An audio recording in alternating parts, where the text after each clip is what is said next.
Muito bem, vamos então ao quadro Você Pergunta e o pastor Natanael Rinaldi responde consultando a Bíblia. Primeira pergunta de hoje, pessoa que não quer se identificar, mas aqui tem a irmã Regina Blanco coloca aqui do sexo masculino, homem. Ele pergunta ao senhor, pastor Natanael, o que significa coração na Bíblia? E a outra pergunta, só complementar, o senhor já responde as duas. A segunda, diácono pode celebrar a ceia do Senhor? Essas duas perguntas aqui que nos chega hoje. Vou pedir a ajuda do irmão para passar para o pastor.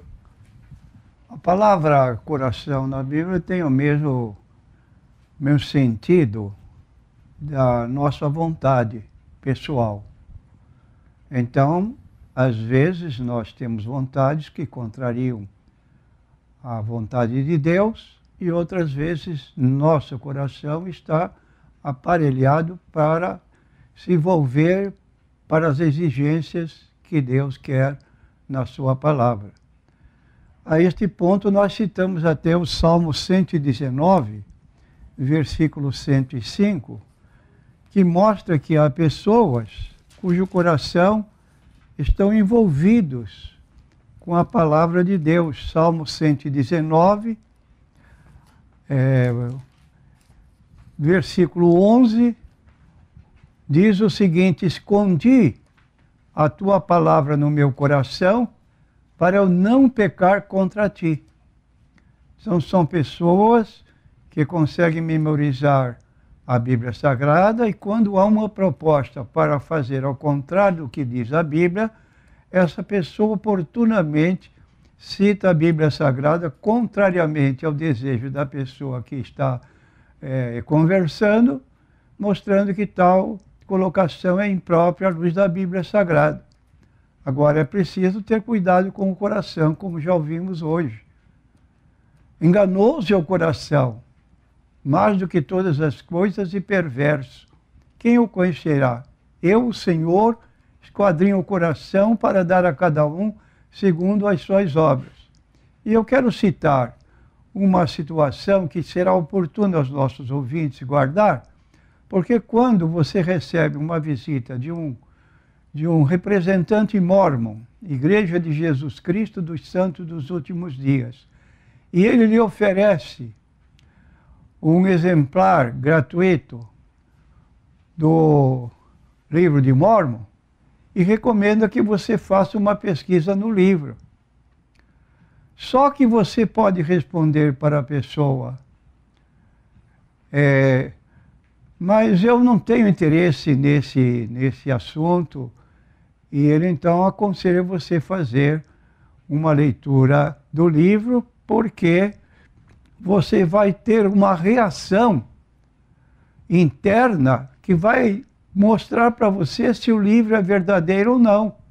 Então, eles dizem, você lê o livro e depois ore a Deus se a mensagem é correta. Se você perguntar, mas como é que eu vou saber? Ele vai ensinar você. Se você sentir um ardor no peito, isso representa que é de Deus. E você pergunta, e se eu não sentir esse ardor? Então a resposta será, é porque você não está lendo com vontade. Você está fechando o seu coração. Quer dizer, o que significa que dentro da proposta dessa pessoa muito arguta, ela vai levar você, pessoa simples, a admitir que o livro de Mórmon é de tanto valor quanto tem valor a Bíblia Sagrada, como acabamos de ler aqui no Salmo 119, versículo 11. Então, cuidado com o coração, ele é enganoso. E servir de coração é a pessoa ter esta colocação de apreciar a Bíblia e de poder colocar Deus na sua frente e assim viver em paz com a sua consciência ou dentro do seu coração. Agora, a pergunta seguinte: diácono pode celebrar a ceia? Nós queremos dizer o seguinte, que a ceia do Senhor é uma celebração que se dá com toda a igreja reunida. Sendo assim, há autoridades na pessoa do pastor, do presbítero, para celebrar a ceia de acordo com 1 Timóteo capítulo 3, quando ordena as qualificações do pastor que preside então a igreja, e como tal ele preside também a celebração da ceia do Senhor. Agora, dizemos que ocasionalmente há um elemento, um membro da igreja que está doente por algum período alongado e ele não pode estar presente na igreja. Nessas ocasiões, quando não houver um presbítero para levar a ceia do Senhor, nós indicamos um diácono que vá acompanhado e que possa então ministrar a ceia já consagrada na reunião que foi celebrada na igreja para essa pessoa que está necessitada de participar da ceia, como também do conforto de uma visita que pode ocorrer por um irmão nosso, diácono. Muito bem. Está aí então, irmão, a resposta às suas duas perguntas. Aqui a irmã Ieda nos ligou aqui, Ieda lá de Vicente de Carvalho, e deseja a paz do Senhor para toda a equipe, pastor Natanael. Agradecemos a sua atenção e a sua boa vontade nessa saudação. E outro dia também o taxista estava trazendo aqui a irmã Regina para o curso de segunda-feira, o curso seminário, o curso intensivo de apologética, e ele até falou, ele estava escutando o programa e falou, olha, muitos taxistas aqui escutam o programa do pastor Natanael Rinaldi, então também uma paz do Senhor aí para todos os taxistas que gostam de ouvir o pastor Natanael Rinaldi. Realmente é uma hora muito bem ocupada que os taxistas têm, à medida que estão, às vezes, no ponto, esperando os seus clientes, seus fregueses. Então, que isso sirva aí de, digamos, até de exemplo para todos os demais. E muito obrigado também, né, pastor Natanael Rinaldi, pelos taxistas que gostam de escutar o seu programa. Agradecemos essa espontaneidade, como também comunicar para outros motoristas que não sabem do programa e podem tomar conhecimento. Muito bem. O Edivaldo faz uma pergunta, pastor Natanael, Edivaldo da Assembleia de Deus, que sempre nos liga, e pede para o senhor explicar Daniel 29, 24, capítulo 9, versículo 24, que fala a respeito das 70 semanas e deseja que Deus abençoe o programa, o senhor, a equipe toda.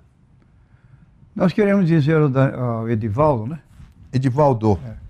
Que vamos responder essa pergunta, se Deus quiser, na próxima segunda-feira, porque é espaçosa a comunicação que encontramos na Bíblia e estaremos aqui na segunda-feira, se Deus quiser, para esse objetivo. Uma das primeiras perguntas a serem respondidas.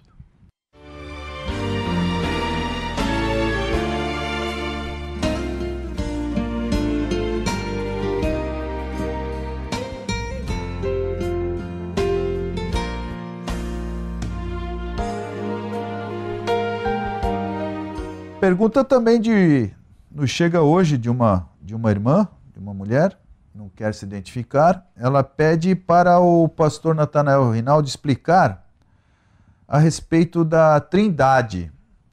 Ela tem muita dificuldade de entender, mas não é a senhora não. Muita gente tem e existem seitas que se aproveitam disso para, digamos assim, enganar até, se possível fosse enganar até os escolhidos, como fala a Bíblia, né? Os incautos, e às vezes os incautos também. Então, ela pede aqui para o senhor explicar a Trindade, pastor Natanael Rinaldi.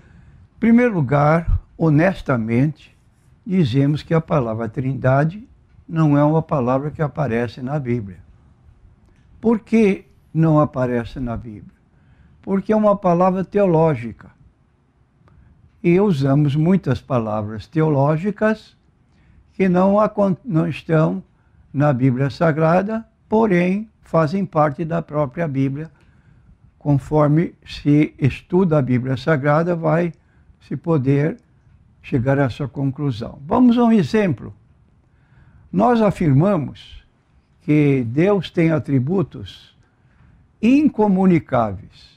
Quer dizer, nenhum ser fora pode ter esses atributos de Deus. Então, explicando razoavelmente, dizemos, por exemplo, que Deus é onipotente. Deus é onipresente. E Deus é onisciente. Se perguntarmos, você poderia encontrar na Bíblia a palavra onisciente? Você pode procurar do Gênesis ao Apocalipse, mas você não vai encontrar a palavra. É uma palavra teológica que define que Deus tem conhecimento de todas as coisas. Como aponta no Salmo 134, nós vemos essa colocação sendo feita, porém não aparece a palavra que indica esse atributo de Deus. Salmo 139, começando no versículo 1. Senhor, tu me sondaste e me conheces. Tu sabes o meu assentar, meu levantar. De longe entendes o meu pensamento. Cercas o meu andar, o meu deitar, conhece todos os meus caminhos. Não havendo ainda palavra alguma em minha língua, eis que logo, ó Senhor, tudo conheces. Tu me cercaste por trás e por diante, puseste sobre mim a tua mão. Tal ciência para mim, maravilhosíssima, tão alta que não a posso atingir. Para onde me irei do teu espírito? Para onde fugirei da tua face? Se subir ao céu, lá tu estás. Se fizer no Seol a minha cama, eis que ali tu estás também. Se eu tomar as asas da alva, se habitar nas extremidades do mar, até ali a tua mão me guiará, tua destra me susterá. Se eu disser, de certo que as trevas me encobrirão, então a noite será a luz à roda de mim. Nem ainda as trevas me encobrem de ti, mas a noite resplandece como o dia, as trevas e a luz são para ti a mesma coisa. Tu possuíste os meus rins, cobriste-me no ventre de minha mãe, eu te louvarei, porque de um modo assombroso e tão maravilhoso fui feito. Maravilhosas são as tuas obras, e a minha alma o sabe muito bem. Os teus olhos viram o meu corpo ainda informe, e no teu livro todas estas coisas foram gravadas, as quais em continuação foram formadas, quando nem uma delas ainda havia. Ora, estou citando apenas parte do Salmo 139. E ele conclui, então, este salmo com palavras por mim memorizadas.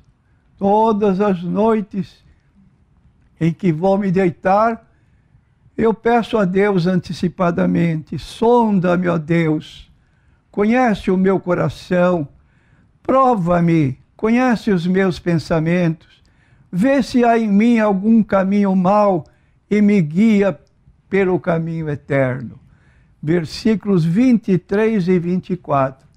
Quem pode negar a onisciência de Deus diante de um salmo desse?